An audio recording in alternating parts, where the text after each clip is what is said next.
and there was a woman driving it that caught his eye. She apparently had bleach blonde hair with dark, dark roots that was just kind of piled up on her head. She had a very bohemian look to her.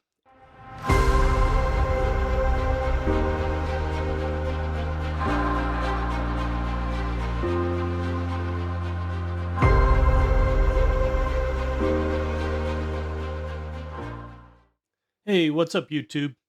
Dr. Tangent here, back with another episode, venturing into that churning maelstrom that is craft beer and good music. We've got another IPA tonight, and it should be a lot of fun. It is from Fray's Brewing. If you haven't watched it yet, there is one of my pop-up clinics on Fray's. I'll link the pop-up clinics right over here for you. Pop-up clinics are a new feature on my channel. I visit a brewery and take you along for the ride and let you know what I think of the place, what the place looks like, and how their beers are. But tonight, brought something home from Fray's when I visited last month, and this is called It's Always Sunny with a Beer. Kind of a It's Always Sunny in Philadelphia homage there, even though the brewery itself's in Pittsburgh.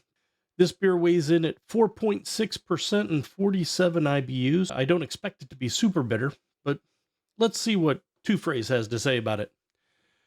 It's always sunny with a beer in your hand. This Session IPA is hopped with Eldorado, Yukonaut, Galaxy, and Kohatu. We'll talk about those in a second. This hop blend contributes to an aroma that is reminiscent of freshly zested lime and crushed pine needles, with an underlying flavor of ripe melon. Sounds interesting. This is a little IPA that doesn't shortchange you on any hop flavor. I'll be the judge of that. But let's crack it open and take a look.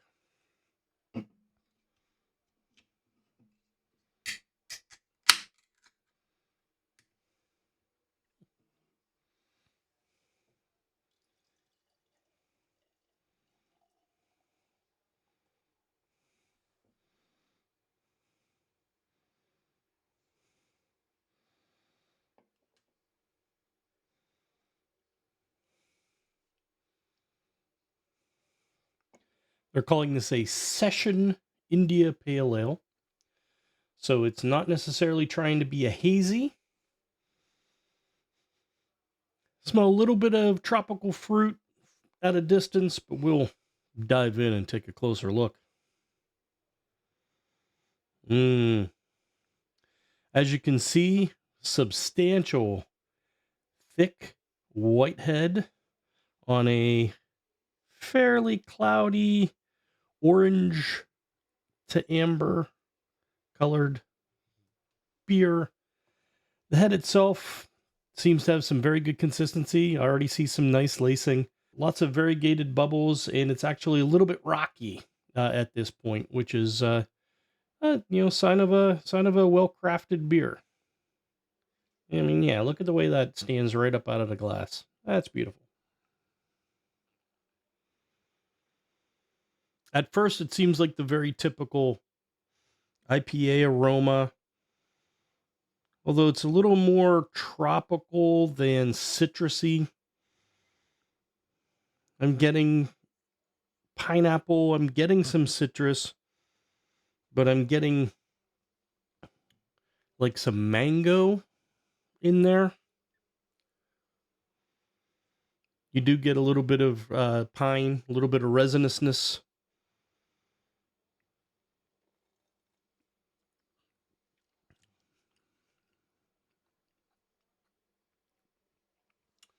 Moderately light-bodied, surprisingly crisp. It leans more towards crisp and dry than it does juicy. Hey, Luce, is this guy bothering you? No, No. Are you sure? Because it looks like he's leaning. Thank you. Which is more of a lean back towards like a West Coast IPA over a New England IPA. This is, I would call this a hybrid. It sits somewhere between a West Coast IPA. It's definitely less bitter than a West Coast. Has some lush tropical fruit aromas that you typically don't get in a West Coast. West Coast is normally straight citrus and pine. But it's definitely not as juicy or full-bodied. You can tell they probably didn't put any wheat in the bill. No flaked wheat, no oats, which is two grains that they typically will add to a really hazy New England IPA when they're trying to build that body up and build that mouthfeel up. But let's talk about those hops for a second. They listed 4 they put in there, El Dorado, Yukonaut, Galaxy, and Kohatu. El Dorado, very popular dual-use hop used in a ton of beers, and especially IPAs. And it typically imparts a juicy pineapple and tropical aroma and flavor. Yukonaut, you don't see that every day. It's out there a fair bit, but it's definitely off the beaten path a little bit. That gives an intense fruity or citrus flavor and even a little bit of green pepper spiciness to it. Galaxy is very popular. It's an Australian hop, which usually brings big aromas of peach, guava, and orange.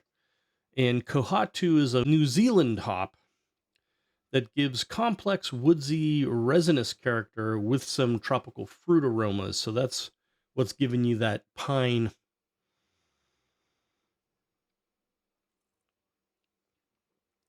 experience.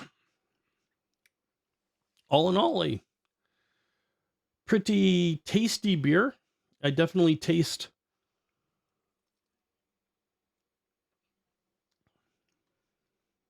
some tropical fruit notes.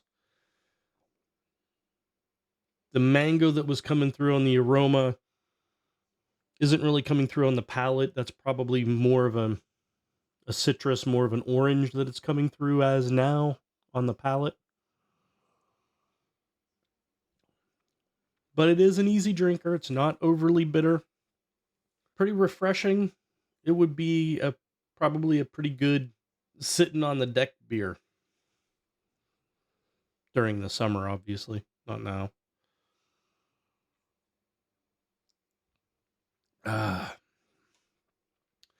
But that's an easy drinker. So we're going to pair with this something that's crafted, has a call out to It's Always Sunny in Philadelphia, which is a little bohemian, shall we say? And that brings us to the song. We're going to go off on a little bit of a tangent, and tonight we're going to explore a band called the Dandy Warhols. With one of their bigger hits, you may never have heard of the Dandy Warhols, and you might not have heard this song before, but it's called Bohemian Like You. Enjoy. All right, folks. This is a feel-good song for a feel-good beer.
So what do you think?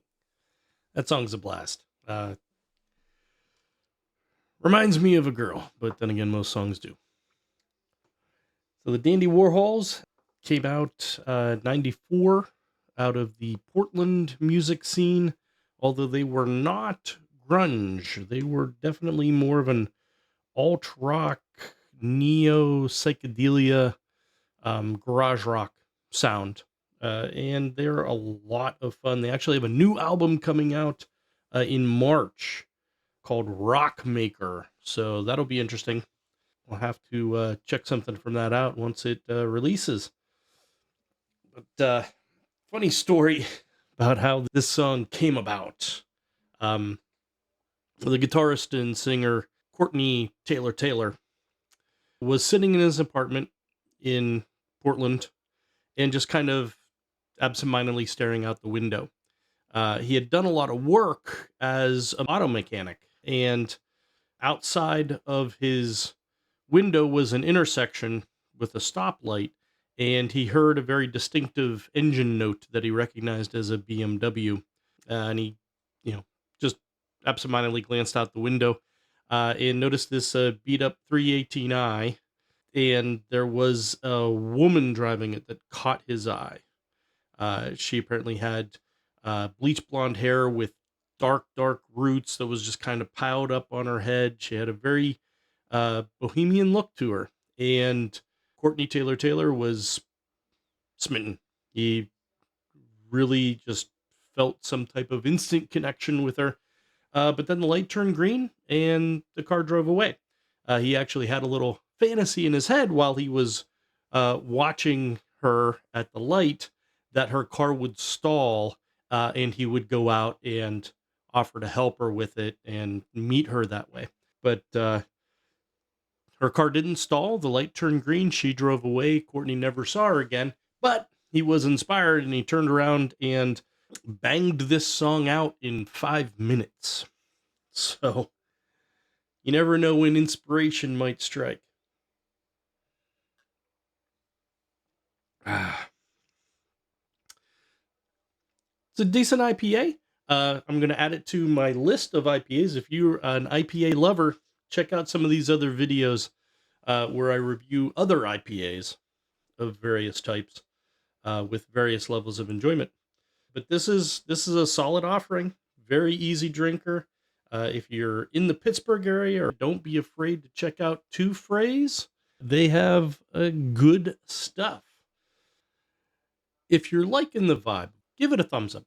Give the video a like. It helps me with the algorithm. But subscribe. And when you subscribe, definitely hit that notification bell because I'm putting new content out all the time. We just started the pop-up clinics, and I've got another different feature that is in the works. But definitely you want to keep up. So make sure you hit that notification bell. But most importantly, leave me a comment. Let me know what you're thinking. Did you like this song? Did you hate this song? Do you hate my shirt? Let me know. I love to interact. You just want to say hi? Say hi. But in the meantime, keep it sunny.